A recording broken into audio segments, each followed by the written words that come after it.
Hi மக்கள்ஸ், நம்ம இன்றைக்கி வந்திருக்கிறது சமா பார்க்கு. இது எங்கே இருக்குதுன்னா சவுதி அரேபியாவில் அபாகாங்க ஏரியாவில் நம்ம ஏர்போர்ட்டுக்கு போகிற வழியில் இருக்குதுங்க. இந்த பார்க் ஆக்சுவலி ரொம்ப ரொம்ப நல்லாயிருக்கும். எப்போ வந்தாலுமே பயங்கர ரஷ்ஷாக இருக்கும். நாங்கள் அடிக்கடி வரக்கூடிய ஒரு பார்க்கு. ஏன்னா சீப் அண்ட் பெஸ்ட்டாக இருக்குங்க.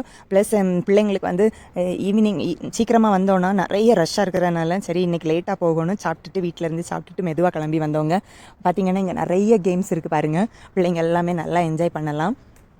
இது பார்த்திங்கன்னா புத்த ஹேண்டு, நம்ம சைனாவில் வச்சுருப்பாங்க இல்லையா அந்த பெரிய ஸ்டாச்சு, அதே இது இங்கே சின்னதாக அழகாக பண்ணி வச்சுருக்குறாங்க.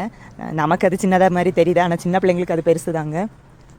அதில் பிள்ளைங்களை விட்டு ஃபோட்டோஸ்லாம் எடுத்துக்கிட்டு மெதுவாக கேம்ஸ்குள்ளே போகணும். வாங்க பார்க்கலாம் என்னதெல்லாம் இருக்குன்னு. ஹனிபி கேம்ஸ் பாருங்கள், சூப்பராக இருக்குது பாருங்கள். நல்ல குட்டி பிள்ளைங்க நிறைய பேர் விளையாடிட்டு இருந்தாங்க.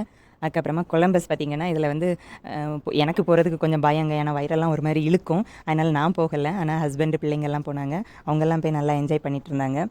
அப்புறமா பார்த்திங்கன்னா இது வந்து கார் ரைடுங்க, கார் ரைட் போகிற பிளேஸு. இங்கே வந்து 14 இயர்ஸ்க்கு மேலே உள்ள பிள்ளைங்கள தான் அலோவ் பண்ணுவாங்க. அது மட்டும் இல்லை, பேரண்ட்ஸ் கிட்ட வந்து நம்ம கன்சர்ன் வாங்கிக்கிறாங்க உள்ளே விட்றதுக்கு. பார்த்திங்கன்னா அங்கே சாம் தான் அது வண்டி ஓட்டுறது, சூப்பராக ஓட்டுறான். எனக்கே ஆச்சரியமாக இருந்துச்சு இவ்வளோ அழகாக ஓட்டுறானேன்னு. அவனை பார்த்தோன்னே என் பிள்ளைங்களுக்கும் ஆசை வந்துருச்சு. சரி அவளும் அழுதுட்டு இருந்தான்னு சரி அவளையும் சின்ன பிள்ளைங்களோட கேம்ஸில் கொண்டு கார் ஓட்டுறதில் கொண்டு விட்டாச்சிங்க.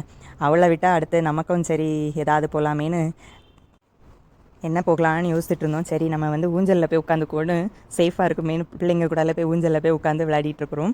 அதுவுமே எனக்கு கொஞ்சம் பயமாக தாங்க இருந்துச்சு. இப்போ என் பிள்ளைங்கள்லாம் அமைதியாக தான் இருந்தாங்க, ஆனால் நான் தான் கொஞ்சம் கத்தி ஊரை கூட்டினேன். கொஞ்சம் அள்ளுவிட்ட மாரி தான் இருந்துச்சு, கொஞ்சம் பயந்துட்டு தான் வந்தேன். அவ்வளோதான் ஃப்ரெண்ட்ஸ். இங்கே வந்து நிறைய குட்டி குட்டியாக நமக்கு கூடார மாதிரி வச்சுருக்குறாங்க. நமக்கு அதிலெல்லாம் உட்காந்து காஃபி டீ எல்லாம் குடிச்சிட்டு கிளம்பிக்கலாம். அவ்வளோதான், நாங்கள் மெதுவாக கிளம்பியாச்சு. Bye friends.